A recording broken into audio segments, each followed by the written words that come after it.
Hi, and welcome to PL Together Lounge Talks. I'm Adam Geller, founder and CEO of Edthena. Today, we're talking with Elena Aguilar. She is the author of multiple books about coaching, including The Art of Coaching and Onward. She is the founder of an organization of Bright Morning, and dare I say, she is one of the people that can honestly be called a guru of coaching. Elena, thanks so much for joining us. Thank you. It's good to be here. Yeah, so let's start for folks that may be really familiar with your books, but not as familiar with Bright Morning. What is Bright Morning? Bright Morning is the organization that I founded a few years ago that is an international coaching and consulting firm. We provide professional development services, coaching, consulting, and other learning opportunities to folks around the world who are committed to creating just and equitable spaces. Mostly we work in and with educators, but we also work in other sectors as well. Well, for folks that haven't yet encountered Bright Morning, I definitely encourage you to check out their website, brightmorningteam.com, because they've got a lot of good resources, especially right now. They're really topical to what's happening. So a lot of good content there, in addition to learning about Elena and her team. Let's, I guess, Elena, start with maybe for you, I'll say some bright news, but I've been asking folks with some good news. You know, there's a lot of change, a lot of discomfort, but there is a lot of positive happening if we look for it. So can you share an example of an educator or someone who supports educators where they've adapted or changed in a way that's really just given you an extra tap on the gas pedal recently? I actually think I want to name and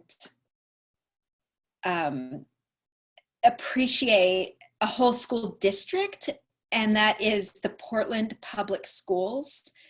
And district leaders there contacted me, must have been 6 or 7 weeks ago now, and asked if I would be interested and able to provide some professional development for all the teachers in their district, as well as some for school leaders and coaches. And that I have just finished, or this week I'm finishing 6 weeks of PD for them. And that has been really amazing to see how they've taken up the work around resilience. It's all around cultivating resilient communities during a time of crisis with a commitment to racial equity. And so it's sort of the intersection of resilience and equity. And how do we support people and communities with a cultural competence lens and with an awareness of racial equity and social justice? And so I meet with folks in a live session twice a week, and just hearing the stories of the ways that teachers have been taking up this learning and implementing it and acting on it right away, as well as just really appreciating the way that district leaders prioritize this kind of experience for their people. I just really I'm feeling a lot of hope from that approach, because it's systemic. It's not just one individual person, it's a systemic response. You're stealing my confirming comment. I was going to say what I really like about that example is it's a whole system. So I'm stealing that back. I agree though. Wow, to have an entire system and of a major metropolitan area take that rapid response approach. That is exciting. You mentioned resilience, and I know that is a big topic for you. And maybe let's start there. Obviously, having resilience is always important. And, even just trying to frame it up as the current situation, I take that deep breath and I have a sigh because, wow, it's really easy to feel like I just got knocked over. So why is, resilience is always important, but why is it important now? Why can't we just go home and, make sure that we're feeling safe and secure? why not just, you know, be quiet and go quietly?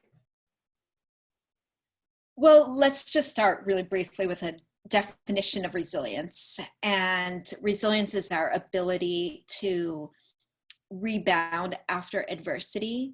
It's how we weather the storms in our lives.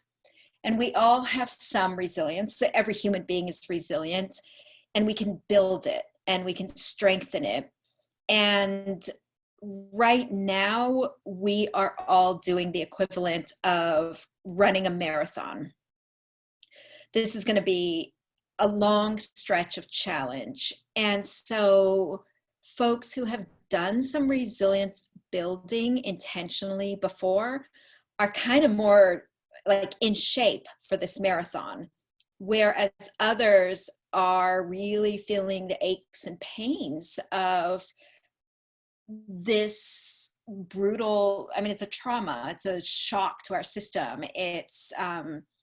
And so now more than ever is a really important time to understand what is resilience, how do we build it, and what can I do every day to build my resilience. And I think one of the really important things to know about resilience is that one of the key habits is to understand emotions and to be able to recognize your own emotions. And so when I say, like, start building your resilience, one of the most powerful things that anybody can do right now is to actually stop and literally perhaps sit down and say, what am I feeling? What are all these emotions that have been coursing through me now for 6 weeks, 8 weeks?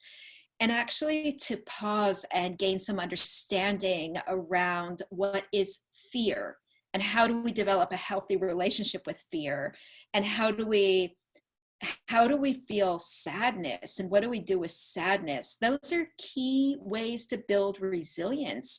And so I'm not going to just prescribe that people start saying positive affirmations or taking bubble baths or meditating. All of that is also good and helpful, but actually stopping and saying, oh my God, I've been overwhelmed by sadness. I'm so sad. Doing that will actually build your resilience. You made the kind of comparison to the marathon and even said the aches and the pains. And it made me think of, it's almost like, somebody saying, oh, well, you should start doing yoga. But there's a lot underneath that. And I actually I agreed to participate in a course my friend offers, which is yoga for inflexible friends, where it's really, it's not like other yoga classes I've been in. It's about like, learn this deep stretch and practice that stretch. She's really focusing on the tools that you need to be a yoga practitioner. So I'm wondering in this realm of kind of becoming more aware of your emotions and becoming more kind of ready to recognize them and name them. I mean, do you have some tactical resources that you would suggest people go to if that's an area where they recognize they need to build some skill? There are resources in my book Onward and the Onward workbook, which is all about cultivating emotional resilience. And so there's the workbook has hundreds of strategies. It literally has one strategy for every day of the year plus a few.